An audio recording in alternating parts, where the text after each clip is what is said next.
Subscribe करें और bell दबाएं ताकि कोई खबर रह न जाए।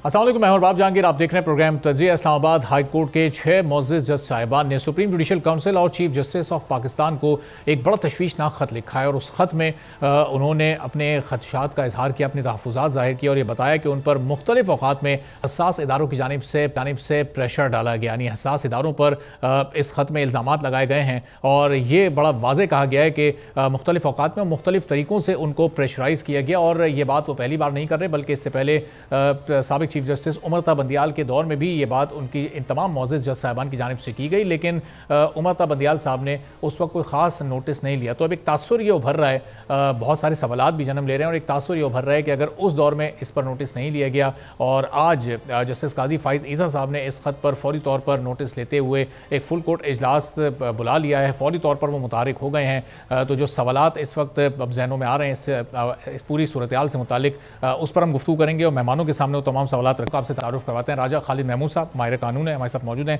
हुसैन मुफ्ती साहब माहिर कानून है, हमें ज्वाइन कर चुके हैं। बहुत शुक्रिया दोनों मुअज़्ज़िज़ मेहमानों का। राजा खालिद महमूद साहब, पहले आपकी इस खत पर राय, जो 6 मुअज़्ज़िज़ जज साहिबान की जानिब से अपने तहफ़्फ़ुज़ात ज़ाहिर किए गए, बताया गया कि उन पर मुख्तलिफ़ औक़ात में प्रेशर डाला गया, हसास इदारों पर बड़े संगीन इल्ज़ामात उन्होंने लगाए और उस वक्त जब उन्होंने जिक्र किया था जस्टिस उमरता बंदियाल साहब से, तो उस वक्त तो कोई ख़ास कार्रवाई इस पर नहीं हुई, कोई उस वक्त एक्टिविटी हमें नज़र नहीं आई और आज हमने देखा कि फौरी तौर पर जस्टिस काजी फ़ाइज़ ईसा इस सिलसिले में मुतारिक हुए हैं, उन्होंने एक्शन भी लिया है। तो इस मामले पर क्या राय है आपकी?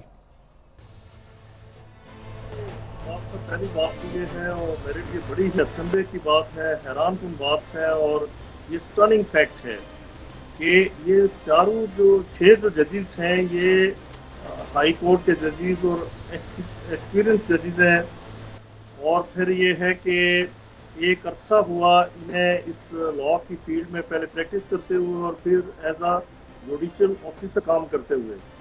अनफॉर्चुनेटली आप देखें जो इसका एक अजीबोगरीब एस्पेक्ट है कि this application was moved under article 209 of the constitution of Pakistan and addressed to the supreme judicial council.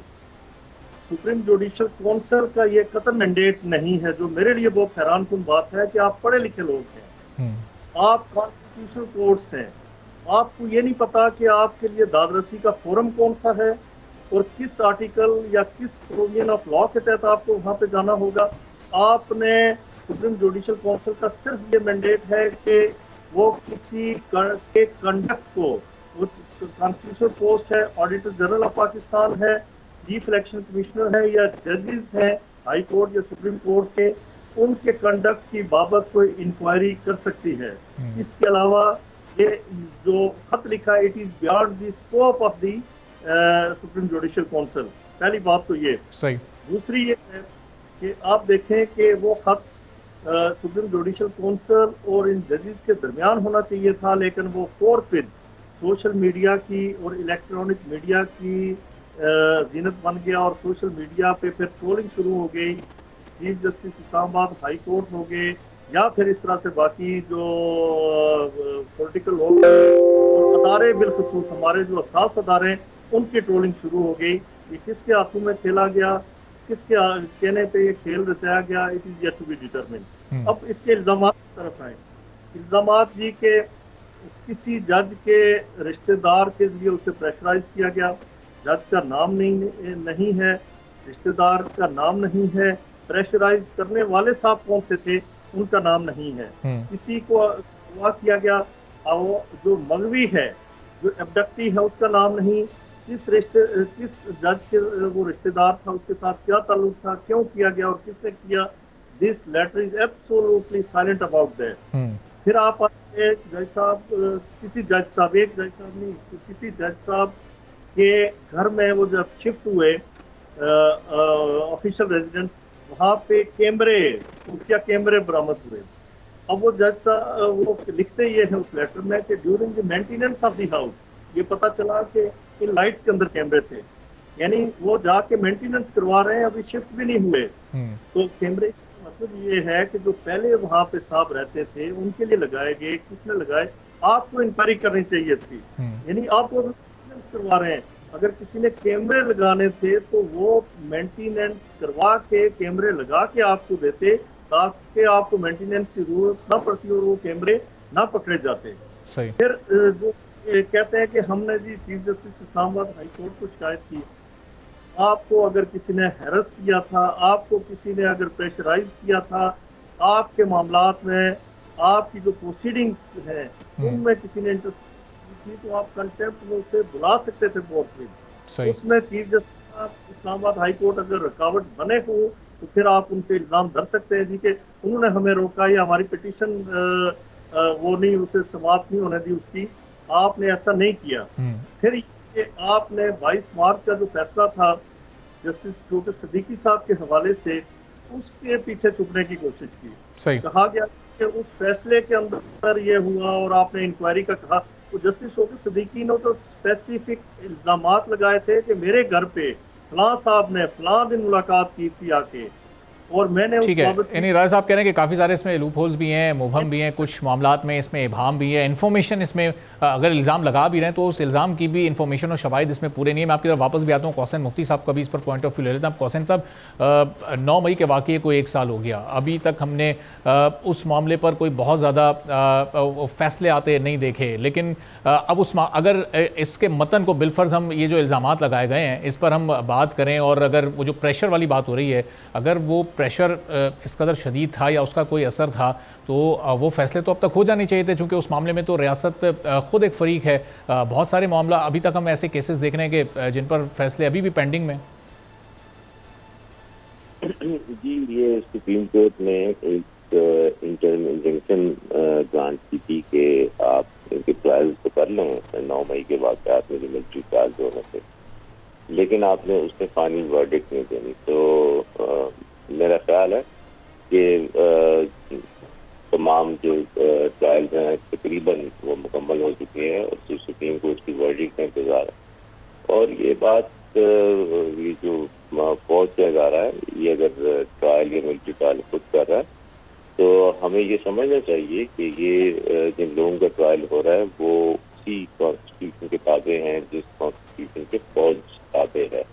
तो फौज मेरा नहीं ख्याल कि जो किसी किस्म की नाइंसाफी करेगी, और जो जेन्युइनली इस वक़ूअ में मुलव्वस नहीं होंगे या उन्होंने कोई ऐसा अमल नहीं किया जो किसी जुर्म के ज़ुमरे में आता है, तो उसमें बरी उनके होने में कोई हर्ज वाली बात नहीं है। बात यह है कि लेकिन जो लोग बेसिकली इस जुर्म के मुर्तकिब हुए हैं उन्हें तो करार वाकई सज़ा मिलनी चाहिए। बाकी रियासत का दिल जो होता है वो बहुत बड़ा होता है। हो सकता है कि कोई नरमी भी बढ़ती जाए, ये डिपेंड करता है कि उन कोर्ट्स ने जो हियरिंग की है उससे क्या नतीजा अखज़ है। सही। लेकिन अब कौसैन साहब, ये नुक्ता मैं राजा खालिद साहब की तरफ भी रखता हूँ। जो अब एक निज़ाम इंसाफ है पाकिस्तान का, उस पर पहले ही मुख्तलिफ हलकों से बहुत सारे फ़ैसलों पर बहुत तनकीद भी हुई है। अब ये जो इस वक्त ये ख़त लिख कर अपने तहफ़्फ़ुज़ात का इजहार किया गया, ये इस तरह के जो इल्ज़ामात सामने आए हैं, अब इसके बाद पाकिस्तान के निज़ाम इंसाफ पर कितना बड़ा सवाल उठ सकता है? अब लोगों के जहनों में मुख्तलिफ तरह के ख़यालात जन्म लेंगे। फिर ये इस एक्ट को आप किस तरह से इस पर रोशनी डालेंगे? ये एक्ट इस मौके पर जिस वक्त रियासत पाकिस्तान को और हुकूमत पाकिस्तान को बड़े चैलेंजेस दरपेश हैं, ये वक्त ठीक था इस तरह की इल्ज़ाम तराशी के लिए? जी कौसैन साहब। जी, सॉरी मेरी आवाज़ नहीं आई आपकी। जी, मैं कह रहा हूँ कि ये तो टाइमिंग के हवाले से इस वक्त बात की जा रही है। इस वक्त तो अभी एक नई हुकूमत आई है, रियासत के भी अपने चैलेंजेस हैं। पाकिस्तान में हम दहशतगर्दी की भी एक लहर उठती देख रहे हैं। मुख्तलिफ महाज पर इस वक्त पाकिस्तानी रियासत को चैलेंजेस का सामना है, और उस मौके पर एक इस तरह की इल्ज़ाम तराशी, ये जो निज़ाम इंसाफ है पाकिस्तान का, उसके लिए ये इस मौके पर ये बात किया जाना, ये टाइमिंग कितनी इंपॉर्टेंट है इस मामले की? जी, ऑब्वियसली जब कॉन्स्पिरेसी चल रही हो तो बेसिकली एक क्रिकेट में जो बैट्समैन हिट लगाता है उसकी टाइमिंग बड़ी ज़बरदस्त होनी चाहिए, और एक सियासत में या पॉलिटिकल अफेयर्स में जहाँ पे भी आप पढ़ने के मौका मिले, आपको ये महसूस होता है कि बड़ा नाजुक इस वक्त चल रहा है और बहुत सारे महाज आप रियासत का भी ना भी कहें तो फौज जिनसे नबरदार मार, तो इन हालात कौसैन साहब ये खेल का मैदान भी नहीं है, ये सियासत का मैदान भी नहीं है, ये तो रियासत का एक बड़ा अहम सतून है अदलिया। ये ऑब्वियसली रियासत का कॉन्स्टिट्यूशनली तो हम नहीं कहते कि ये सतून है, लेकिन practically this is a pillar of the state. तो आप अगर अपने इदारों को कमजोर करेंगे तो कल को आपका इदारा भी कमजोर होगा, आप भी इसका निशाना बनेंगे। तो बेसिकली ये जो पब्लिक हुआ है ये लेटर, ये नहीं होना चाहिए था। दूसरी बात ये है कि आर्टिकल 209 के तहत तो सुप्रीम जुडिशियल काउंसिल को इख्तियार ही नहीं है किसी किस्म की एडवाइस जारी करे। सही। और तीसरी बात ये है कि शायद ये फोरम भी दुरुस्त नहीं है। तो वैसे मेरी इत्तला के मुताबिक फुल कोर्ट का एक इजलास चीफ जस्टिस साहब ने तलब किया है, बिल्कुल देखें उसका आउटकम क्या निकलता है। और ऑब्वियसली इसकी एक मरबूत किस्म की इंक्वायरी होनी चाहिए और जो भी इन दोनों फरीकैन में गलत है उन्हें करार वाकई सजा मिलनी चाहिए। ठीक है, तो राजा खालिद महमूद साहब, ये आगे क्या प्रोसीडिंग होनी चाहिए? ये इस खत के मंजर आम पर आने के बाद ज़ाहिर है लोगों के ख्यालात भी तकसीम हो सकते हैं, उनकी सोच मुख्तलिफ हो सकती है, हमारे इदारों पर से क्या उनका एतमाद मुतज़लज़ल हो सकता है खुदा न खास्ता। तो ये क्यों इस मौके पर यह कोशिश की गई है आपकी नज़र में? आपने बिल्कुल ठीक फरमाया कि पाकिस्तान इस वक्त गुनागुन मसाइल का शिकार है, दहशतगर्दी की एक नई लहर उठी हुई है। कल जो शांगला में हुआ वो आपने देखा, हमारे जो चाइना के मेहमान हैं उन्हें कत्ल कर दिया गया, उनकी जानें ली गई। तो इसी तरह एक नई हुकूमत आई है, पाकिस्तान माशी बुरान का शिकार है, महंगाई है और बहुत सारे मसाइल हैं पाकिस्तान के। वहाँ पे ऐसे स्टेज पे पाकिस्तान को मजीद मसाइल की गर्दाब में धकेल देना, ये मैं समझता हूँ कि ना तो पाकिस्तान के साथ कोई वफा है, पाकिस्तान के साथ कोई मोहब्बत है या पाकिस्तान के साथ हमदर्दी है। इन जजीज साहिबान ने, मैं समझता हूँ कि ऐसे मौके पे इस तरह का ये खत लिख के, यानी खत लिखना ठीक है, अगर उनका जेन्युइन कोई ग्रीवेंस था उसके लिए फोरम पे जाना चाहिए था और सबूत के साथ, कोई प्रूफ नहीं, किसी को नामजद नहीं, स्पेसिफिक एलिगेशन नहीं है और ना ही कोई स्पेसिफिक पर्सन सामने मौजूद है। तो अब आके 22 मार्च का जो फैसला है उससे आपको जिला मिली, वो फैसला और उस जो वो केस था उसके सर्कमस्टांसेस टोटली डिफरेंट थे। और फिर वो इनिशियली ही उन्होंने इल्जाम लगा दिया था कुछ लोगों पे और सारी टाइमिंग वगैरह जैसे मैं पहले अर्ज कर चुका हूँ बता दी थी कि फलां दिन फलां जगह मुलाकात की और उसने ये कहा, एक स्पेसिफिक एलिगेशन था, स्पेसिफिक बंदे था।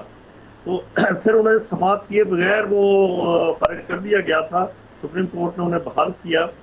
अब जो आगे वाला जो आप कहते हैं कि जो कोर्स है वो क्या अडॉप्ट होना चाहिए, मेरी राय पहले मैं ये दिन को कहता रहा हूँ मुख्तलिफ चैनल्स पे कि या तो चीफ जस्टिस ऑफ पाकिस्तान को सो मोटो नोटिस लें, ठीक है, क्योंकि ये सुप्रीम जुडिशियल काउंसिल के डोमेन में नहीं आता। तो सो मोटो नोटिस में इसकी बाकायदा इंक्वायरी होनी चाहिए या फिर गवर्नमेंट ऑफ पाकिस्तान किसी। तो राय साहब, इसका मतलब आप ये कह रहे हैं कि इस खत की बुनियाद पर कोई बाकायदा तौर पर कोई समाअत नहीं शुरू हो सकती है, अटॉर्नी जनरल को बुलाकर या जो मुताल्लिका इदारे जिन पर इल्जामात लगाए गए हैं उनके किसी नुमाइंदे को बुलाकर पूछगछ नहीं की जा सकती कानूनी तौर पर? नहीं, मैं ये कह रहा हूँ कि हाई लेवल कमीशन कायम होना चाहिए, प्रूव किया जाना चाहिए। अगर इनके इल्जामात गलत हैं तो ये जजेस फारिग होने चाहिए और इन्हें सजा मिलनी चाहिए। अगर वाकई ये इनके पास कोई सबूत है, कोई सब्सटेंशियल प्रूफ है, कोई कोजेंट एविडेंस मौजूद है, तो जिसने किया है इस तरह से उसे सजा मिलनी चाहिए। लेकिन इस मामले को अब अनअटेंडेड नहीं छोड़ा जा सकता। इसे इस तरह नहीं छोड़ा जा सकता कि खत आया, फॉर्मल सी मीटिंग हुई और वो मामला हो किनारे लग गया।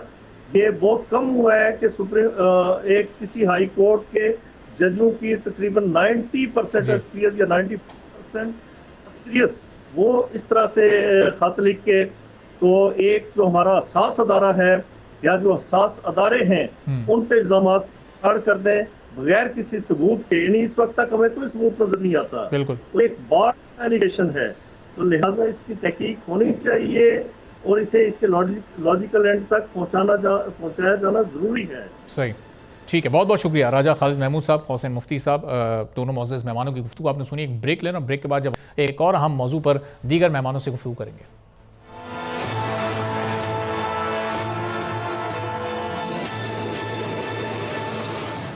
एक बार फिर आपको प्रोग्राम में खुशामदीद कहेंगे। और पाकिस्तान में दहशतगर्दी की एक नई लहर ने जन्म लिया है। गुज़िश्ता एक हफ्ते में 3 बड़े दहशतगर्दी के वाक़यात पेश आए हैं, जिसमें 2 बलूचिस्तान में पेश आए, जहां फ़ौजी तनसीबात को और फ़ौजियों को सिक्योरिटी फोर्सेस को निशाना बनाया गया, उनको नुकसान पहुँचाने की कोशिश की गई। और फिर एक वाक़या खैबर पख्तूनख्वा में हुआ, शांगला में, जहाँ पर चीनी इंजीनियर्स को टारगेट किया गया। अब इन वाक़यात के पीछे मकासद क्या और ये नई हुकूमत के लिए कितना बड़ा चैलेंज है, चूँकि अभी हुकूमत के इनिशियल डेज़ हैं और उसी में दहशतगर्दी ने इस तरह से सर उठा लिया, एक के बाद एक पैदर पे वाक़यात पेश आ रहे हैं। तो इन वाक़यात को अब किस तरह से रोका जा सकता है, और फिर इसके साथ साथ पाकिस्तान के जो माशी मसाइल हैं, पाकिस्तान को गैस सस्ती चाहिए, पाक ईरान गैस पाइपलाइन का मनसूबा पहले ही बहुत डिले हो चुका और उसके लिए पाकिस्तान अब कोशिशें भी कर रहा है हुकूमती सतह पर कि इसको जल्द अज जल्द मुकम्मल किया जाए। लेकिन अब अमेरिका का एक ऐसा रिएक्शन उस पर सामने आया और उसने कहा है कि अगर ईरान के साथ किसी ने कारोबार या तिजारत की कोशिश की तो उस पर फिर पाबंदियाँ लगने का खतरा उस मुल्क पर मौजूद रहेगा। इस पूरी सूरत हाल पर हम गुफ्तगू करेंगे। ब्रिगेडियर रिटायर्ड फासत मौजूद हैं। बहुत शुक्रिया ब्रिगेडियर साहब, प्रोग्राम के लिए आपने वक्त निकाला। ये जो हम पिछले एक हफ्ते में दहशतगर्दी के 3 बड़े वाक़यात देख चुके हैं, पहले 2 बलूचिस्तान में हुए, फिर एक खैबर पख्तूनख्वा में हुआ, जो कि ज़ाहिर है बहुत ही हसास नौयत का था कि चीनी इंजीनियर्स को निशाना उसमें बनाया गया। तो ये इनके पीछे कौन कौन से ग्रुप्स ये मुतारिक इस वक्त हो गए हैं? ये अचानक से पैदर पे वाक़यात वो भी रमज़ान मुबारक के महीने में, इसके पीछे क्या वजूहत आपको नजर आ रही हैं ब्रिगेडियर साहब? बिस्मिल्लाह रहमान, बहुत शुक्रिया। देखिए, एक तो पहली बात यह है कि पाकिस्तान नज़र आ रहा है कि वो इकोनॉमिकली टेक ऑफ करने जा रहा है, कोशिशें पूरी हो रही हैं। गवर्नमेंट ऑफ पाकिस्तान की फ़ौज की तमाम इदारों की, फॉरेन इन्वेस्टमेंट भी आए वगैरह वगैरह। तो मैं समझता हूँ कि मैं मादी भी देखें कि जब भी पाकिस्तान के ज़रा सी रे ऑफ होप आती है इकोनॉमिकली और सेल्फ रिलायंस की तरफ, तो ये एकदम ये दहशतगर्दी की वेव जो है शुरू हो जाती है।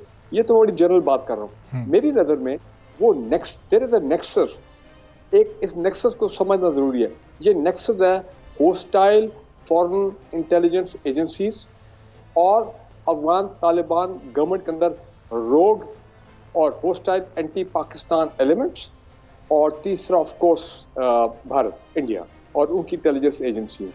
एंड इनके प्रॉक्सी कौन है? CTP, PLA और कुछ ऐसे ग्रुप जो कि अफगानिस्तान बेस्ड हैं या उनके फैसिलिटेटर्स हैं, या उन्होंने अपने कुछ सेल कायम कर लिए हैं over the period in KP and Balochistan, और फिर ये लोग दहशतगर्दी करते हैं। और आप नोट करें कि इनका टारगेट जो है वो मिलिट्री तनसीबात है, और ख़ासकर जो नई अब चीज़ सामने आ रही है, खैर पहले भी कई दफ़ा हो चुका है लेकिन लेटली फिर हो गया है कि ये चाइनीज़ को टारगेट कर रहे हैं। अब बलूचिस्तान में जब ये तनसीबात को टारगेट करते हैं तो इनका मकसद ये होता है, one of the strategic objective है कि CPEC को डिरेल करो, CPEC में चाइनीज़ को डराओ। गवादर एयरपोर्ट इस साल इनॉग्रेट होने वाला है, चाइनीज़ को अंडर कॉन्फिडेंट करो, Chinese should lose interest and get scared, और उनको बलूचिस्तान से किसी तरह एज आउट किया जाए, और CPEC फेज 2 जो है वो आगे पूरे पाकिस्तान में, बलूचिस्तान में, KP में वो आगे ना चल सके। तो एक मकसद है कि कैसे इन दहशतगर्द हमलों से चाइनीज़ को किया जाए। नॉर्दर्न एरिया में 2-3 हमारे जो मेगा डैम्स हैं जिससे पाकिस्तान का मुस्तकबिल जो है वो लिंक्ड है, लेकिन उनमें भी ये 2nd-3rd टाइम हुआ है कि जो चाइनीज़ वर्कर्स हैं उनको टारगेट किया गया है, और वो और ब्रिगेडियर साहब, क्योंकि पिछले काफ़ी अरसे से हम देख रहे हैं कि ये चाइनीज़ वर्कर्स को जो टारगेट किया जा रहा है, अभी इंजीनियर्स को निशाना बनाया गया, तो जब भी कोई चाइनीज़ शहरी पाकिस्तान आता है तो उसके लिए सिक्योरिटी प्रोटोकॉल्स क्या अलहदा से रखे जाते हैं, उसको ख़ास कोई सिक्योरिटी दी जाती है? ये बार बार उन पर जिस तरह के हमले हो रहे हैं, इसके बाद सिक्योरिटी प्लान में कोई तब्दीली लाने की ज़रूरत है? नहीं, देखिए, सिक्योरिटी प्लान जो है वो तो अब कितने सालों से चल रहा है CPEC के प्रोजेक्ट्स के ऊपर, और ख़ासकर वो जहाँ पे चाइनीज़ काम कर रहे हैं, बल्कि जो पाकिस्तान के बड़े शहर हैं जहाँ पे चाइनीज़ की जो कंपनीज हैं, उनके ऑफिस हैं, उनके लोग यहाँ लाहौर, कराची पेशावर इस्लामाबाद में जहाँ पे उनके लोग काम कर रहे हैं, या हमारी प्राइवेट कंपनीज में जो चाइनीज काम कर रहे हैं, बिल्कुल उनके सिक्योरिटी के मामलात हैं, उनको स्पेशली उनको देखा जाता है, उनको फुल प्रोटेक्शन वो दी जा रही है। लेकिन फिर बात वही है ना कि अगर कोई चाइनीज सरे राह चल रहे हैं तो कहीं ना कहीं तो वो लूप होल जो निकाल के फिर दहशतगर्द जो है जिनके जो उनका अज़म ये है कि हमने चाइनीज को मारना है पाकिस्तान में ताकि वो डर के भाग जाए। देखिए बड़ा क्लियर उनका एम है कि ये अपने पाँव न जमा सकें पाकिस्तान में। दूसरा इनका बड़ा स्ट्रेटेजिक ऑब्जेक्टिव क्या है कि पाकिस्तान के अंदर खासकर बलूचिस्तान के हवाले से वहाँ पे बड़े पैमाने पर अल्हम्दुलिल्लाह अब हम वो मिनरल डेवलपमेंट की तरफ जा रहे हैं, फॉरेन इन्वेस्टमेंट आ रही है। आज का आपको देखा रेकोडेक में काम शुरू हो गया है, जो उसका प्रिलिमिनरी काम है। उनके तो चीफ भी कल परसों आए थे, उन्होंने टीवी पे इंटरव्यू भी दिए हैं, और बड़े पैमाने पर रेकोडेक में ये गोल्ड और ये सारे मामला जो है ये मिनरल की माइनिंग होनी है। और तो अगर आप बलूचिस्तान को डिस्टेबलाइज रखेंगे, बलूचिस्तान में एक सिक्योरिटी कंडीशन पैदा करेंगे, तो फिर यही लोग जो हैं ये भी घबरा जाएंगे, ये भी डर जाएंगे, क्योंकि जान को सबको प्यारी है। तो लिहाजा इनको भी रियासत पाकिस्तान बलूचिस्तान गवर्नमेंट बिल्कुल उनको टॉप सिक्योरिटी कवर देगी। और ये इनकी कोशिश होगी कि अगर बलूचिस्तान डिस्टेबलाइज होगा, केपी होगा, आपके मेगा डैम्स भी बनेंगे, तो ओवरऑल जारी बात है पाकिस्तान की economy can not turn around, Pakistan overall destabilise रहेगा। तो ये एक बड़े स्ट्रेटेजिक, ये बड़ी वेल कोऑर्डिनेटेड स्ट्रैटेजीज होती हैं जो एंटी पाकिस्तान होती हैं। और अभी तक मैं देख रहा हूँ कोशिश कर रहे हैं, उन पे कुछ जवाब भी हम दे रहे हैं। देखें मियाँ वाली एयरबेस तक उन्होंने हमला किया। और आपने एक चीज नोट की है कि ये डीए खान में बड़ा ऑपरेट करते हैं। परसों जो 2 वाक़यात आप बता रहे हैं उसमें डीए खान में भी हुआ। डीए खान जो है ये सारा आता है, ये सीपैक का जो रूट है, कॉरिडोर है, उस पर डीए खान का बड़ा रोल है केपी में, उसके बाद आगे बलूचिस्तान में। सो कोशिश इनकी ये है कि सीपैक के रूट को डिस्टेबलाइज रखो, चाहे वो ऊपर गिलगित के मामलात हों और फिर नीचे right up till the coastal belt, Turbat, Pasni हमारे, और ये गवादर पोर्ट में आप देखें इन्होंने अंदर आके ये किया है। बेशक ये जब भी आते हैं ये मारे जाते हैं, ठीक है ना, लेकिन वो का मकसद ये होता है कि हम ये बता दें कि जनाब हम ये कर सकते हैं। और फिर वही बात है कि आप जो खासकर चाइनीज जो है उनकी जो इन्वॉल्वमेंट है, ऑल राउंड इन्वॉल्वमेंट है, पाकिस्तान चाइना के ताल्लुकात हैं उनमें दरार डाली जाए, वो हालात को जो है। और ब्रिगेडियर साहब इस बार ये सिलसिला हमने देखा कि ये बैक टू बैक अटैक्स हो रहे हैं। ये 6 में ये 3 अलग अलग मकामात पर 3 अलग अलग अटैक्स हो चुके हैं। तो ये इतनी ज़्यादा स्पीड से इनको करने के रीज़न्स आपको ज़ाहिर रीज़न आपने बड़ी बेहतरीन तरीके से उसकी वजाहत कर दी। लेकिन अब हमारी फोर्सेस को इस वक्त अभी क्या स्टेप्स लेने होंगे इन अटैक्स को रोकने? काउंटर हम बहुत बेहतरीन तरीके से कर रहे हैं, कोई एक हमला भी इनका कामयाब नहीं हो पा रहा, लेकिन क्या इंटेलिजेंस के निज़ाम को थोड़ा सा और बेहतर करना होगा ताकि इन पर अमल दरामद से पहले ही इनको पकड़ लिया जाए, रोक लिया जाए?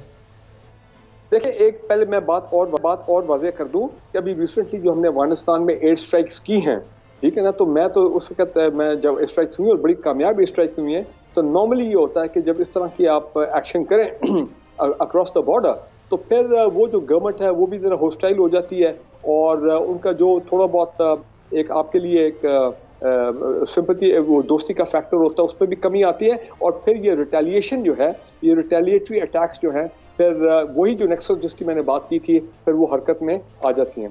तो लिहाजा ये टिट फॉर टैट जो है ये तो चलता रहेगा, चलना चाहिए इन द सेंस कि जब भी हो हम इतना भरपूर कार्रवाई करें कि ये लोग इनको हम डिटर करें, ये वो हमारी भरपूर कार्रवाई डिटरेंस के तौर पे साबित हो। अब जो आपने सवाल किया कि बिल्कुल ये इंटेलिजेंस का जो निज़ाम है, आपने सुना नहीं है, हर दूसरे दिन इंटेलिजेंस बेस्ड ऑपरेशन। इसका क्या मतलब है कि आप ना सिर्फ उनके अटैक्स को अपना काउंटर कर रहे हैं, अंदर जाके उनको मार रहे हैं, obviously staying in Pakistan territory, technology इतनी एडवांस हमारे पास है, बल्कि आप इंटेलिजेंस गैदरिंग का सिस्टम भी आपका ऐसा है कि आप उनको फॉलो भी करते हैं। किसी हमले के बाद, हमले से पहले भी आप प्रीएम्प्ट करते हैं कि कोई हमला ना हो, और यही अच्छी इंटेलिजेंस बेस्ड ऑपरेशंस हैं, ये सिस्टम है, वो करना पड़ता है। और मेरा ख्याल है ये जब तक पाकिस्तान इस भंवर से नहीं निकल जाता, उस तक ये लोग जो है, ये जो नेक्सस मैंने बात की है, ये पाकिस्तान को नुकसान पहुंचाने की पूरी कोशिश जो है वो करते रहेंगे। लेकिन आप देखें खड़े हैं, अवाम खड़ी है, पाकिस्तान खड़े है, इदारे खड़े हैं, हमारी इंटेलिजेंस एजेंसीज खड़ी हैं और उनको भरपूर जो है वो जवाब दिया जा रहा है। और मैं कहता हूँ इसको भी और सख्ती से हमें जवाब देना चाहिए। ठीक है ब्रिगेडियर साहब, बड़ा मुंह तोड़ जवाब दिया भी जा रहा है, लेकिन अब कुछ एक्सटर्नल इशूज़ भी ऐसा लग रहा है कि चैलेंज के तौर पर पाकिस्तान के सामने अब खड़े हैं। जिस तरह पाकिस्तान के लिए बड़ा ज़रूरी है कि वो ईरान के साथ अपने गैस पाइपलाइन मनसूबे को मंतकी अंजाम तक पहुँचाए और पाकिस्तान में सस्ती गैस आए, लेकिन अमेरिका का जो रिएक्शन अब इस पर सामने आया है कि अगर ईरान के साथ आप कारोबार करने जाते हैं, कोई भी मुल्क करने जाते हैं, उसने स्पेसिफिकली पाकिस्तान का नाम नहीं लिया, लेकिन ज़ाहिर है इशारा पाकिस्तान की जानिब भी होगा, तो पाकिस्तान को फिर पाबंदियों का सामना करना पड़ सकता है। ये किस नौयत की सैंक्शंस हो सकती हैं, चूंकि पाकिस्तान की गवर्नमेंट तो इस वक्त बड़ी तेज़ी के साथ काम कर रही है ईरान के साथ? देखिए जी, मैं 4 साल अमेरिका में रहा हूँ और मैं वहाँ से एक ही मैसेज लेके आया हूँ।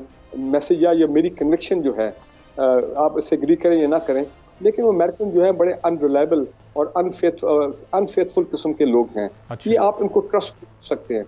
उनके अपने मफादात हैं, हमारे अपने मफादात हैं। अब आप ये देखें कि वैसे ये आप दोगलापन देखें कि एक तरफ वो कहते हैं जनाब हम आपकी मदद करेंगे, पाकिस्तान को इकोनॉमिक मसाइल से हम आपको निकालेंगे और वगैरह, हमारी फुल सपोर्ट होगी, और दूसरी तरफ उनको मालूम है कि पाकिस्तान को एनर्जी के कितने मसाइल हैं, हमारे इंडस्ट्रियल सेक्टर को कितनी ज़रूरत है, आवाम को कितनी ज़रूरत है ये चीप गैस की। तो Iran Pakistan gas line project जो कि अपना आसिफ जरदारी साहब जब प्रेसिडेंट थे, मुझे वो दिन याद है, उनके अपने दौर में 2008-13 के दरमियान वो गए थे ईरान और वहाँ पे जाके पाइपलाइन का जो एक्चुअल कंस्ट्रक्शन के इफ्तिताह में वो इन्वॉल्व थे। वो बड़ी मशहूर तस्वीरें, हम बड़े खुश हुए थे कि बस 1.5-2 साल में ये अपना बलूचिस्तान तक और फिर आगे भी हमारा जो गैस का नेटवर्क है ये ईरान से गैस आएगी। लेकिन आप देखें कि ये है उनकी अपना दोस्ती, सो कॉल्ड दोस्ती टुवर्ड्स पाकिस्तान, कि जनाब बाकी ममालिक जो है वो तो ईरान से गैस भी ले सकते हैं, वो जनाब ईरान से तेल भी ले सकते हैं, लेकिन पाकिस्तान जिसको शदीद ज़रूरत है इस चीज़ की, अशद ज़रूरत है, और कहते हैं आपके एलाय हैं, और भी किस किस्म के आप एलाय हो, आपको तो हमारी मदद करनी चाहिए, आपको तो पाकिस्तान को वेवर देना चाहिए कि चलें जी आपका क्योंकि इकोनॉमिक मसाइल है, हम आपको वेवर देते हैं, आप प्रोजेक्ट को मुकम्मल करें। उधर ईरानियन ने जारी बात है जब प्रोजेक्ट साइन हुआ, अगर प्रोजेक्ट लेट हो जाए और हमारी वजह से लेट हो, क्योंकि ईरानियन ने अपने बॉर्डर तक तो पाइप सारा मामला लेआउट कर दिया, वो तो सिर्फ यह था कि पाकिस्तान पे ये रह जाएगा। और बल्कि मुझे याद है ईरानियन ने एक वक्त ये भी कहा था कि हम आपको इतने $100 मिलियन देते हैं, $500 मिलियन का फिगर था, ताकि आपको अगर कैश का प्रॉब्लम है आप ये इसको पाइपलाइन अपने तौर जो खर्चा है हम आपको देते हैं, हम मुकम्मल कर लें। लेकिन देखें अमेरिकन नहीं होने दिया अभी भी, और देखें ओपनली बात कर रहे हैं, कितनी अफसोस की बात। और ब्रिगेडियर साहब, अब अमेरिका के इस रिएक्शन के बाद पाकिस्तानी गवर्नमेंट पर अब कितना प्रेशर होगा? क्या पाकिस्तानी गवर्नमेंट का कोई बाकायदा जवाब आना चाहिए सूरत हाल पर? कन्फ्यूजन की एक फ़िज़ा क्रिएट हो गई ना, क्या पाकिस्तान ईरान के साथ इस मंसूबे को मुकम्मल करे नहीं करे, एक अमेरिकन प्रेशर सर पर मौजूद है, तो गवर्नमेंट ऑफ पाकिस्तान का रिएक्शन इस पर क्या होना चाहिए, ज़रा ब्रीफली बता दीजिए। देखिए, मैं भूल ना जाऊँ, ईरानियन गवर्नमेंट का भी प्रेशर है, क्योंकि इसमें अगर वो आर्बिट्रेशन में मामला चला जाता तो पता नहीं कितने $1 बिलियन हैं, 18 बिलियन डॉलर्स पाकिस्तान को फिर देने पड़ेंगे। पाकिस्तान को penalty, I am sure Iranian हमारे भाई हैं, वो उस स्टेज तक नौबत नहीं आएगी। लेकिन गवर्नमेंट ऑफ पाकिस्तान ने तो चंद हफ्ते पहले ऐलान कर दिया था कि हम ये Iran Pakistan gas line project को मुकम्मल करने जा रहे हैं, और वो पैसों की सैंक्शन भी हो गई थी, इतने पता नहीं 100 अरब होंगे जो कि इसके लिए मुख्तस किए गए थे, बिल्कुल होने भी चाहिए, हम बड़े खुश हुए। लेकिन अब इस रिएक्शन के बाद जो डोनाल्ड लू ने खास जो बात की है, और देखें प्रोजेक्ट का नाम लेकर उसने बात की है, गवर्नमेंट ऑफ पाकिस्तान का अब लेटेस्ट हम ये सुन रहे हैं कि वो अप्लाई करेंगे टू दी अमेरिकन, उनको अपील करेंगे कि जनाब हमें आप इस पे सैंक्शन ना लगाए जाए और हमें वेवर दिया जाए।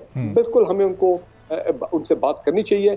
मैं आपको एक बात बताऊं, मेरा एक और हमेशा ये तजुर्बा रहा है कि जब आप अमेरिकियों की आंखों में डाल के बात करेंगे ना और आप हक पे होंगे तो दे विल बैक ऑफ, ये याद रखें। अच्छा। उनके साथ डील करने का तरीका ये है कि आप झुके मत उनके आगे, उनके सामने बात करें, दलील से बात करें, कन्विक्शन से बात करें, अपने इंटरेस्ट को सामने रखें, झगड़ा मत करें उनके साथ। लेकिन मैं समझता हूँ हम इस वक्त हक पे हैं, सच पे हैं, और they have no justification, no moral justification, no legal justification कि वो हमारे इस प्रोजेक्ट के ठीक है, बहुत बहुत शुक्रिया। ब्रिगेडियर रिटायर्ड फारूक हमीद साहब हमारे साथ मौजूद थे और इस मामले का, इस पूरी सूरत हाल का एक इकोनॉमिक पहलू भी है। पाकिस्तान को इस वक्त सस्ती गैस चाहिए और ईरान के साथ अगर ये मामला आगे नहीं बढ़ पाता या अगर मुकम्मल हो भी जाता तो पाकिस्तान में कितनी सस्ती गैस आ सकती है और उससे गैस के टैरिफ पर कितना फ़र्क पड़ सकता है, इस पर हम गुफ्तगू करेंगे। नासिर अली शाह बुखारी साहब हमारे साथ मौजूद हैं, चेयरमैन है KSB ग्रुप के। नासिर अली शाह बुखारी साहब, बहुत शुक्रिया प्रोग्राम के लिए, आपने वक्त निकाला। इस वक्त पाकिस्तान में वैसे ही एनर्जी के बड़े मसाइल हैं, टैरिफ मुस्तकिल बढ़ रहा है। ईरान के साथ पाकिस्तान अब ये सस्ती गैस वाला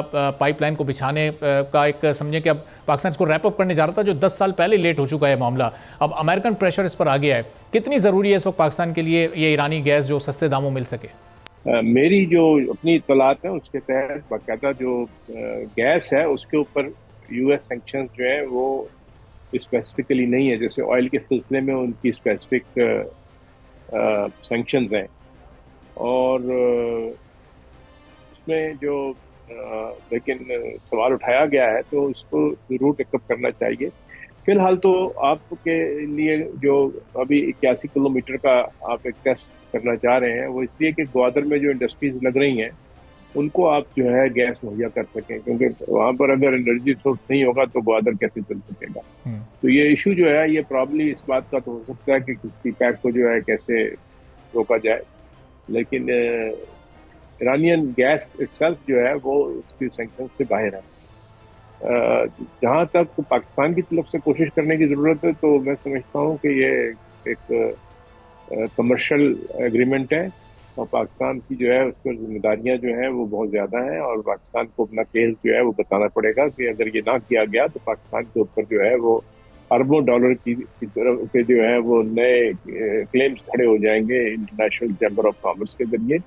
और हमें इसमें जो है वो किसी हद तक जो दूसरे हमारे दोस्त ममालिक हैं उनकी भी मदद लेनी चाहिए, क्योंकि ये बहुत अहम मसला है हमारे लिए। देखिए कि ऑयल के सिलसिले में भी US ने जो है वो चंद मुल्कों को एग्जम्पशन दी हुई है ऑलरेडी।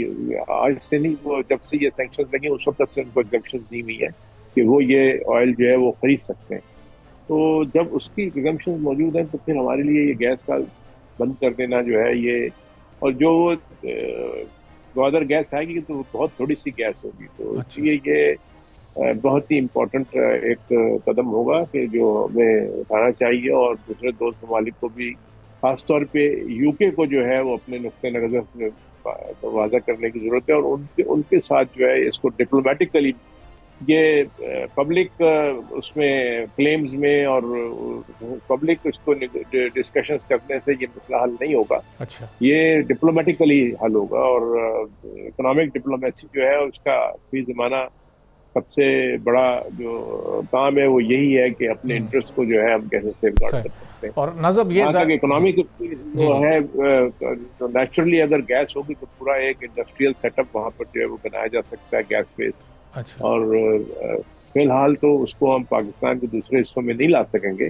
लेकिन ग्वादर इटसेल्फ जो है वो बहुत ही ज़्यादा एक इम्पोर्टेंट इंडस्ट्रियल हब बन जाएगा फॉर पाकिस्तान। तो नासिर साहब, हम देख रहे हैं कि मुस्तकिल बुनियादों पर खासतौर पर गैस की कीमत में और ओवरऑल एनर्जी टैरिफ में इजाफा हो रहा है, तो अब अगर ये गैस पाकिस्तान ईरान से हासिल करने में कामयाब हो जाता है तो गैस की कीमत में कितना फ़र्क पड़ सकता है, कितनी कमी हो सकती है? सवाल मैं आपके सामने रखता हूँ। एक छोटा सा ब्रेक हम लेते हैं। नासिर अली शाह बुखारी साहब हमारे साथ मौजूद हैं, उनसे मजीद गुफ्तगू करेंगे ब्रेक के बाद।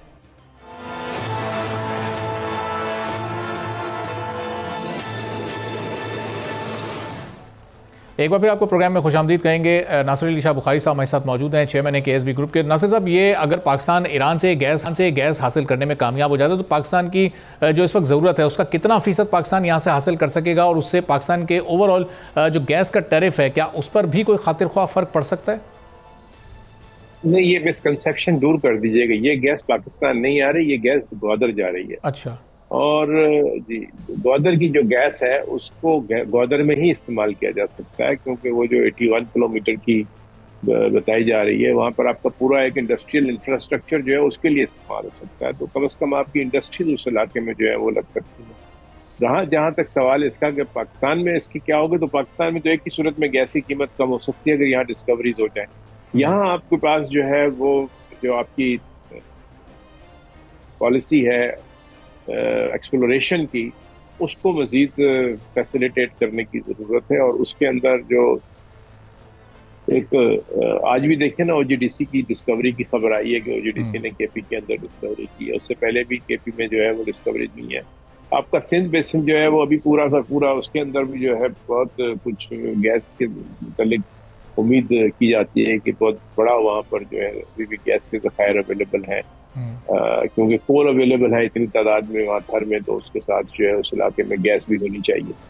तो हमारे बलोचिस्तान के जो एरियाज हैं वहाँ पर भी गैस की डिस्कवरीज जो है हुई हैं, थोड़ी हुई हैं लेकिन हुई हैं रिसेंटली। लेकिन सुई भी तो इतने अरसे तक जो है बलोचिस्तान से दस्तयाब हुआ। तो आपके पास एक जो SIFC के तहत जो मैंडेट है इकोनॉमी को स्पीयर हेड करने का, उसमें जो जोर है वो जहाँ माइनिंग के लिए, एग्रीकल्चर के लिए दे रहे हैं, उसमें हमें एक जोर जो है वो एक्सप्लोरेशन के लिए भी लगाना चाहिए कि हमें एक्सप्लोरेशन में जो है, और जितने एक्सप्लोरेशन में देखिए टाइम तो लगता है, 2 से 3 साल लगते हैं रिजल्ट आने में, लेकिन एक दफा अगर उस पॉलिसी पर हम चल पड़े तो फिर हम दोबारा से जो है गैस में सरप्लस होने की। नज़ब ये अभी जाहिर है कि ये तो चूंकि एक लॉन्ग टर्म प्रोसेस है और इसके फ़वाइद या समरात तो कई सालों में सामने आएंगे, लेकिन उस वक्त तक हमारे पास कोई शॉर्ट टर्म ऐसा प्लान नहीं है कि इसके टैरिफ को हम ज़रा रोक कर रख सकें? मैं आपसे अर्ज कर रहा हूँ, एक शॉर्ट टर्म है। अच्छा। और वो भी पिछली दिनों जब आपकी इंटरिम गवर्नमेंट थी उसने जो है टाइट गैस पॉलिसी बनाई थी। टाइट गैस का मतलब ये कि जो आपकी ऑलरेडी जो एक्सप्लोरेशन हुई हैं उनमें जो टाइट गैस मौजूद है वो तकरीबन एस्टिमेटेड 35 TCF है।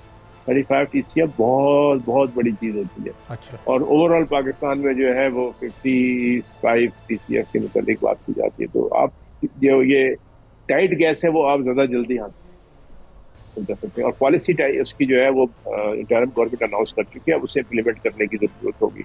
उससे आपके पास जो एक कहना चाहिए कि क्योंकि ऑलरेडी इसका स्ट्रक्चर मौजूद है, उसको सिर्फ जो कुछ जो उसको काम करके जो है कुछ थोड़ा बहुत जो है इम्प्रूव करने की जरूरत पड़ती है टाइट गैस को बाहर निकालने के लिए। एग्जिस्टिंग जहाँ पर आपके पास एक्सप्लोरेशन हो रही है उसमें, और कई जगहों पर जो है वो कुएं आपके जो है उनमें प्रोडक्शन नहीं है, लेकिन आप उसको जो है उसको जो डीलिंग आप करते हैं हॉरिजॉन्टल वर्टिकल के तरीके से, वो उसके अंदर अब नई दरियाफ्त हो गई है टेक्नोलॉजी, उनको इस्तेमाल करके आप उन्हीं कुओं से जो है प्रोडक्शन बढ़ा सकते हैं। तो ये जो है साल भर मैक्सिमम 1.5 साल में जो है ये फैसिलिटेट हो जाएगा। लेकिन हाँ, ये तो नहीं हो सकता कि जी सुबह ही आप कहेंगे जी सुबह क्या हो रहा है, ऐसा नहीं है। ये आपको डिस्कवरीज का जो है रिजल्ट आ रहा है, और खासतौर पर टाइट गैस की क्योंकि पॉलिसी बन गई है, लिहाजा मैं समझता हूँ कि इसको अब फौरी तौर पर जो है शुरू करना चाहिए, और उसमें इंसेंटिव्स मौजूद है। नज़ब ये एक कॉमन कंज्यूमर है, जो एक आम सार्फ है, जो घर में गैस इस्तेमाल कर रहा है, तो उसके लिए इस वक्त फिर हुकूमत के पास कहीं कोई स्पेस, कोई मार्जिन नहीं है, चूँकि IMF प्रोग्राम में गवर्नमेंट जारी है और वहाँ की जो शराइत होती हैं ज़ाहिर उन पर भी अमल दरामद लाजमी होता है। तो उस प्रोग्राम में जाने के लिए और वहाँ पर उसमें रहने के लिए फिर इस वक्त गवर्नमेंट के पास कोई स्पेस नहीं है पब्लिक को रिलीफ देने के लिए। भाईजान आप ये देखिए कि बाहर दुनिया के अंदर जो है वो गैस की क्या कीमत है, पाकिस्तान में आज भी इस वक्त भी जो गैस की कीमत है ऑन एन एवरेज अगर आप वर्ल्ड वाइड हिसाब से देखें तो कम है। अच्छा। ठीक है कि यहाँ पर जो हमारे, क्योंकि हमने बहुत अरसे तक जो है बहुत सस्ती गैस दी है तो उस वजह से जो है हमें लगता है, लेकिन अगर आपने मिसाल में आप टर्की की कि जहाँ पर के वो गैस को वो इस्तेमाल करते हैं घरों में, तो वो वहाँ सिर्फ और सिर्फ ये LPG के जो सिलेंडर हैं उनको इस्तेमाल करते हैं। ये सिर्फ चंद ममालिक हैं दुनिया के जहाँ गैस जो है वो पाइपलाइन के जरिए घर पहुंचाई जाती है, जिसमें ईरान है, पाकिस्तान है इस खित्ते में। बाकी सब जगहों पर जो है वो LPG जलाई जाती है। अच्छा। तो LPG की कीमत जो है वो आपके घर पे गैस जलाने से कितनी का फर्क है, ये आप मुझसे बेहतर समझ सकते हैं कि LPG की डिमांड जो है वो है। हाँ, अब आपको जो है तुर्कमानिस्तान से आपने मंगाई थी LPG, जो आपकी कीमत जो है वो कम हुई थी। तो अब आप मैंने देखा था कि अभी वजीर तवानाई जो है उनकी तुर्कमानिस्तान के एम्बेसडर से जो है अभी हाल ही में मुलाकात हुई है 2 दिन पहले। ठीक है, वहाँ से आप LPG एक्सपोर्ट कर सकते हैं, तो उससे आपकी अवेलेबिलिटी जो है LPG हो जाएगी। और बहुत बहुत शुक्रिया नासिर अली शाह बुखारी साहब, चेयरमैन KSB ग्रुप हमारे साथ मौजूद। इसी के साथ नाज़रीन आज के प्रोग्राम से इजाज़त दीजिए, अल्लाह हाफ़िज़।